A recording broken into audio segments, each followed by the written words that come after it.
Venom 3 is like a bunch of scenes of Tom Hardy and Venom hanging out, and I'm fine with that. I like that. I was okay with it. In fact, I was shocked when everybody was like, damn, this movie fucking sucks.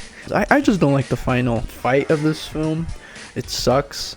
This is literally called Venom: The Last Dance. This is the last Venom movie they're ever gonna make. And what does he do? Nothing. When I first started watching, I had a gut feeling this movie would rock because the fight in the pet store was nice. It was like watching something out of a fighting video game. It's a very promising action scene. So imagine my surprise when I unfortunately realized, oh, that's it. That's the best Venom action scene in this entire movie, and he's dead now. Since they established later Venom can't really fight the aliens just as Venom, he'll get eaten. You would assume, oh, maybe Eddie has to do more of the fighting this time, like maybe he turns Venom into a weapon, some sort of a weapon or device used to hurt others. Maybe he'll get a part where Eddie has to like jump off a scaffolding and then Venom catches him and his eyes turn into Spider-Man eyes. It looks like Spider-Man is swinging. Since they can't put him in these movies, sorry, we can't do that. Can't do that. The first fight is pretty bleh. Why would you copy one of the most anticlimactic fights in the world to base your action scene on? Has no one ever seen another action movie at Sony? Are they only allowed to watch Spider-Man films in the Sony offices where they make their Sony movies based off of Sony characters? I mean Marvel characters. Next there's like a chase against SWAT guys. It's okay. I like the Venom fish. Alright, what's next?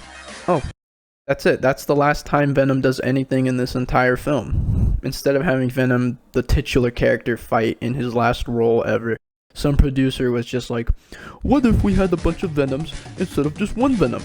We'll have a Lightning Venom, Fat Venom, Grow Venom, 2 Venom, and Christmas Venom. No, shut up. All of those ideas are terrible. Except for her. I like her.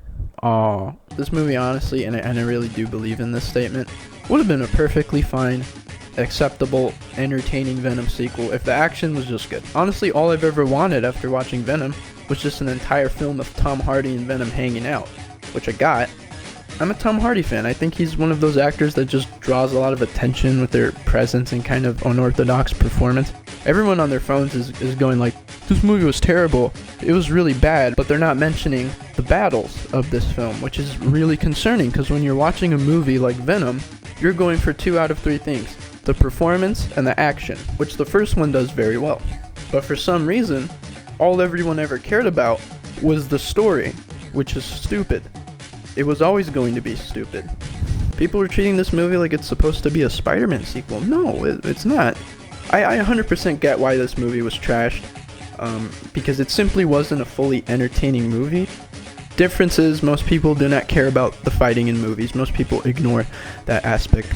So when they watched Sony's Venom Part 3, they were completely befuddled as to why they weren't entertained. They don't realize that they basically got a movie that told you, okay, we can't give you this, but we can give you this. But they only delivered on one aspect.